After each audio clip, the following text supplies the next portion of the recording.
Bienvenidos, una vez más, a la vigilia compartida, al rincón donde la historia no duerme y los curiosos, como ustedes y como yo, buscamos desentrañar sus ecos. Soy el historiador con insomnio, y en esta noche, o en este día fuera del tiempo, emprendemos un viaje hacia el corazón de una tormenta final. Nos adentramos en los prolegómenos de uno de los capítulos más densos, simbólicos y brutalmente decisivos del siglo XX, la Batalla de Berlín. Este relato no comienza con el estruendo de los cañones a las puertas de la ciudad, sino en el silencio cargado de presagios que los precedió. Para entender la magnitud del cataclismo, debemos primero sondear la profundidad del abismo hacia el cual se deslizaba, irremisiblemente, la Alemania nacionalsocialista en la primavera de 1945. Así que acomódense en su insomnio, permitan que la curiosidad los guíe, y adentrémonos en el contexto preliminar, en la situación militar que transformaría a Berlín de capital del Reich en el último objetivo, en la ratonera final y en el trofeo supremo de una guerra que había devastado un continente. Imaginen, si pueden, el mapa de Europa en los albores del mes de abril de ese año crucial. El Tercer Reich, que una vez se extendió con arrogante dominio desde las costas del Canal de la Mancha hasta las estepas del Cáucaso, y desde el Círculo Polar Ártico hasta los desiertos del norte de África, se había reducido a un territorio quebrado y asfixiado. Por el oeste, los ejércitos aliados, comandados por figuras como Eisenhower, Montgomery y Patton, habían cruzado el Rin en múltiples puntos tras la fallida ofensiva alemana en las Ardenas. Avanzaban ahora a través del corazón industrial de Alemania, encontrando una resistencia que iba de lo feroz a lo esporádico, pero siempre dentro de un panorama general de repliegue y colapso inminente. Ciudades como Colonia ya habían caído, y la maquinaria de guerra alemana en el frente occidental se desintegraba bajo un peso material y logístico abrumador. Sin embargo, y este es un dato crucial para entender lo que vendría, el avance anglo-estadounidense, aunque imparable, no se dirigía de forma prioritaria ni masiva hacia Berlín. Sus objetivos estratégicos eran otros: asegurar regiones industriales, enlazar con los soviéticos dividiendo el país, y avanzar hacia lo que se presumía sería una fortaleza alpina, un último reducto mitificado donde se creía que los jerarcas nazis podrían resistir. Esta divergencia de objetivos entre los aliados occidentales y la Unión Soviética no era casual, y tenía profundas raíces en la política y en la visión del mundo de la posguerra que ya se estaba gestando. Porque el verdadero huracán, la fuerza que iba a arrasar con los últimos vestigios del poderío militar nazi con una furia vengativa acumulada durante casi 4 años de guerra brutal, se cernía desde el este. El Frente Oriental, ese inmenso y sangriento teatro de operaciones donde se libraron algunas de las batallas más colosales de la historia humana, había sido escenario de una reversión de fortunas dramática. Tras los éxitos iniciales de la invasión alemana, la Operación Barbarroja, y el prolongado y espantoso cerco de ciudades como Leningrado, el punto de inflexión llegó en Stalingrado. Allí, entre las ruinas de la ciudad que llevaba el nombre del líder soviético, el sexto ejército alemán fue aniquilado. Fue una derrota no solo militar, sino psicológica, un golpe del que la Wehrmacht nunca se recuperaría del todo. A partir de entonces, la iniciativa estratégica pasó de manera definitiva a manos del Ejército Rojo. Batallas como la de Kursk, la mayor confrontación de tanques de la historia, sellaron el destino de las ambiciones ofensivas alemanas. Lo que siguió fue una serie de operaciones soviéticas de una escala y una potencia demoledoras, bautizadas con nombres de emperadores y generales rusos, que empujaron al ejército alemán de vuelta a través de las tierras que había ocupado con tanta crueldad. Dos de estas operaciones son absolutamente fundamentales para entender por qué, en abril de 1945, el Ejército Rojo se encontraba a las puertas de Berlín. La primera es la Operación Bagration, lanzada en el verano de 1944, que aniquiló literalmente al grupo de ejército centro-alemán y llevó a las tropas soviéticas hasta las afueras de Varsovia. Pero las más relevantes para nuestra historia son las que se desarrollaron en los primeros meses de 1945, la ofensiva del Vistula-Oder y la ofensiva de Prusia Oriental. La primera, iniciada en enero por el primer frente bielorruso del mariscal Georgi Zhukov y el primer frente ucraniano del mariscal Iván Konev, fue un cataclismo en movimiento. Partiendo desde Cabezas de Puente en el río Vístula, en Polonia, las fuerzas soviéticas rompieron las líneas alemanas con una concentración de artillería y potencia blindada sin precedentes. Avanzaron a una velocidad que sorprendió incluso a sus propios mandos, cubriendo en cuestión de semanas los más de 500 kilómetros que separaban Varsovia del río Oder. A mediados de febrero, las tropas de vanguardia de Zhukov habían establecido cabezas de puente en la orilla occidental del Oder, en lugares como Kustrin, a una distancia escasa, casi risible en términos estratégicos, de Berlín. Menos de 60 kilómetros separaban a los ejércitos soviéticos de la capital del Reich. El avance había sido tan rápido que, en muchos casos, las unidades de infantería se quedaron atrás, y las líneas de suministro se extendieron peligrosamente, lo que otorgó a los alemanes un breve respiro para reorganizar una defensa, pero la posición era, en esencia, desesperada. Paralelamente, en el norte, la ofensiva de Prusia Oriental, dirigida en parte por el mariscal Konstantin Rokossovski al mando del Segundo Frente Bielorruso, tenía como objetivo aniquilar a las formaciones alemanas atrincheradas en esa región histórica, un bastión del militarismo prusiano. La lucha aquí fue particularmente feroz y amarga, con ciudades como Königsberg convertidas en fortalezas y sufriendo terribles destinos.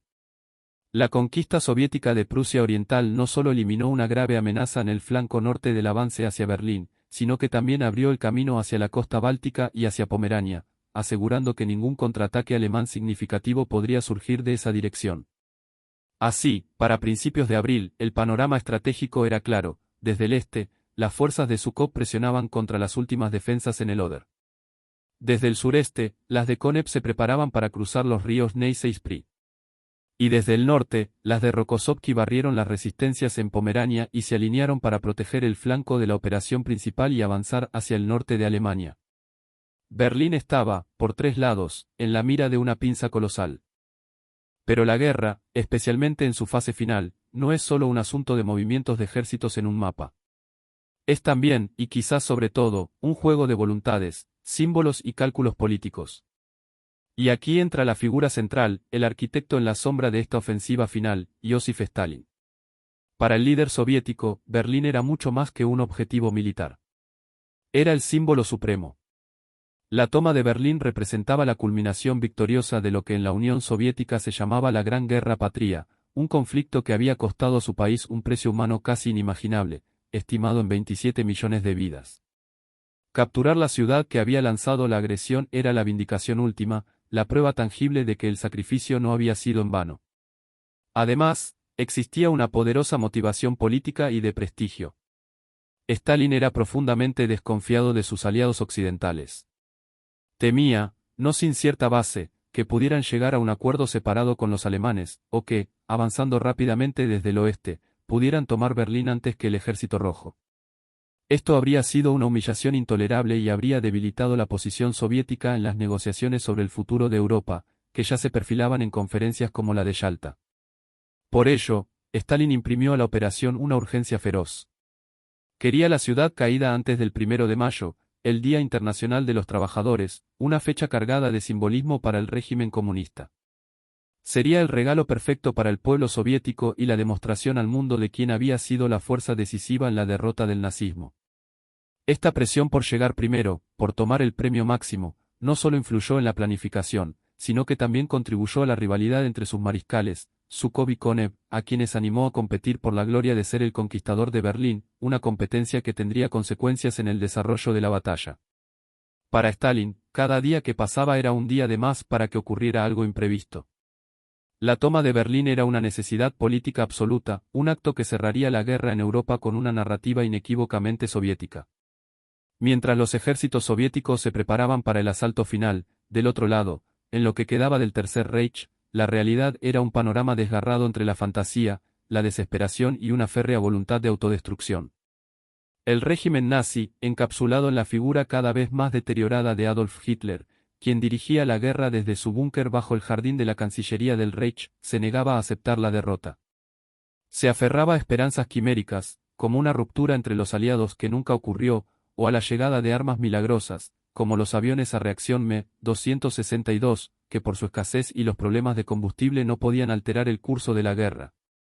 Las órdenes que emanaban de Berlín eran de resistir hasta el final, de no ceder un palmo de terreno, de luchar con fanatismo.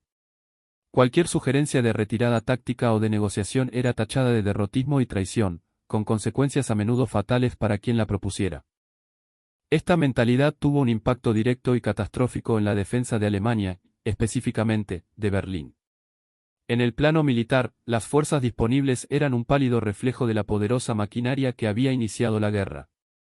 El ejército alemán, la Wehrmacht, estaba agotado, diezmado y escaso de todo: combustible, municiones, repuestos y, sobre todo, hombres con entrenamiento adecuado. Las pérdidas en el frente oriental habían sido monstruosas.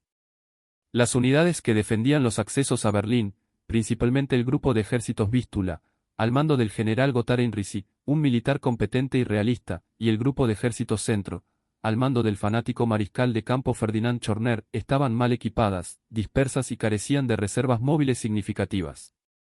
Heinrici, consciente de la abrumadora superioridad soviética en tanques, optó por una defensa elástica, situando a sus mejores tropas no en la primera línea del Oder, sino en las alturas de Seelow, una posición elevada y pantanosa que dominaba el camino directo a Berlín desde el este, con la esperanza de infligir grandes pérdidas al enemigo.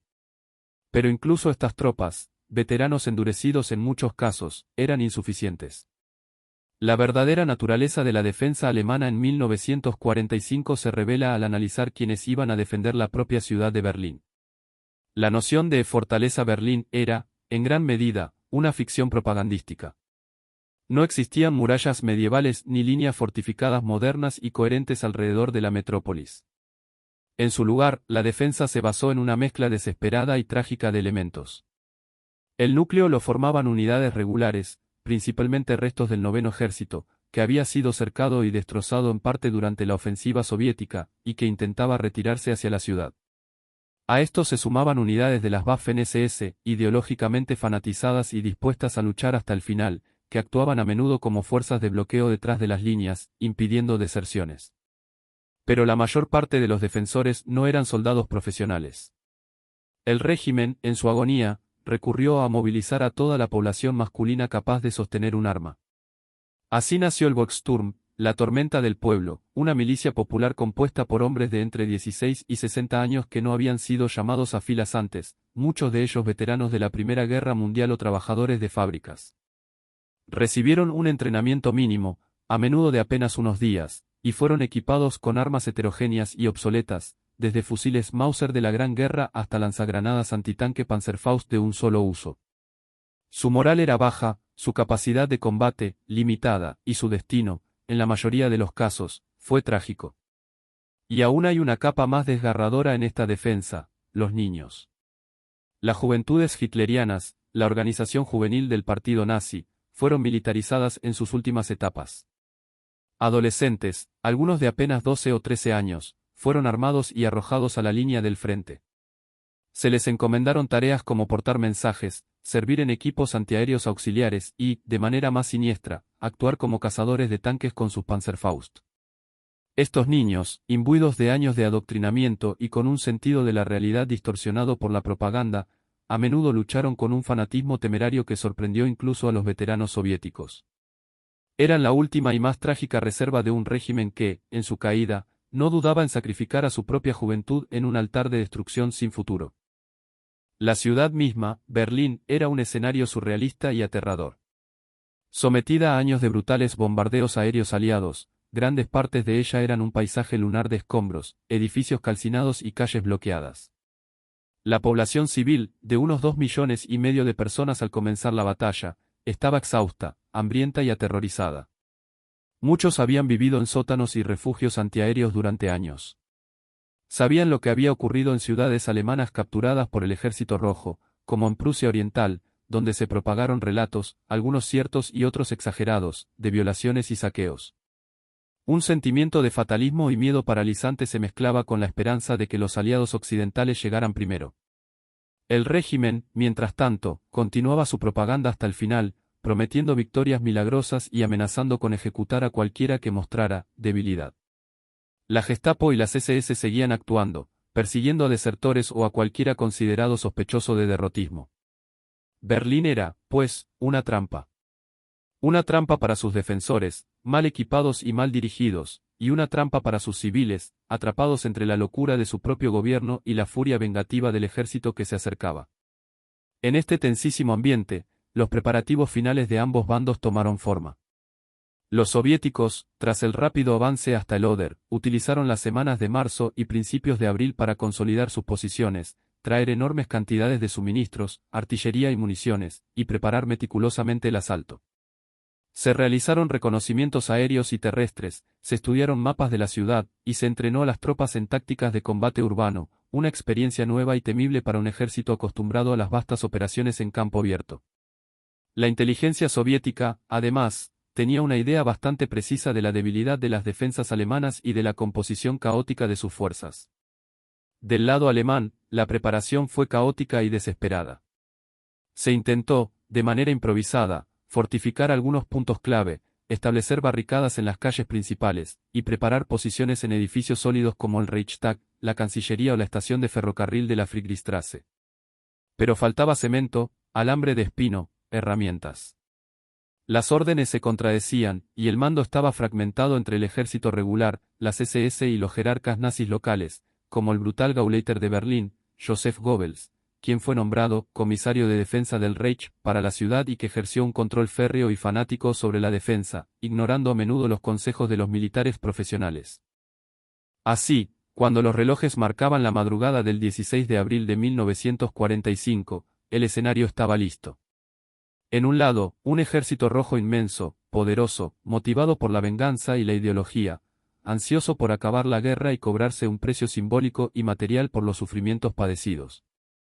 En el otro, un Reich moribundo, defendido por una amalgama de soldados exhaustos, ancianos, adolescentes y fanáticos, dirigidos desde un búnker por un líder divorciado de la realidad y con una población civil atrapada en medio.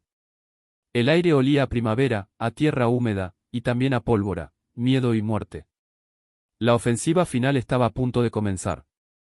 Los primeros destellos de miles de cañones iluminarían el cielo del este, anunciando el inicio del último acto de la tragedia. Pero esa, insomnes curiosos, es una historia para nuestra próxima vigilia. Por ahora, hemos comprendido el tablero, hemos sentido el peso de las piezas antes de su movimiento decisivo. La calma antes de la tormenta es, a menudo, el momento más revelador. Espero que este viaje por el contexto les haya ayudado a entender la inevitabilidad y la dimensión épica y terrible de lo que estaba por venir. Les agradezco su curiosidad en esta noche sin sueño. Soy el historiador con insomnio, y esto ha sido solo el prólogo. Hasta la próxima vigilia, donde nos adentraremos en la furia del asalto. Descansen, si pueden.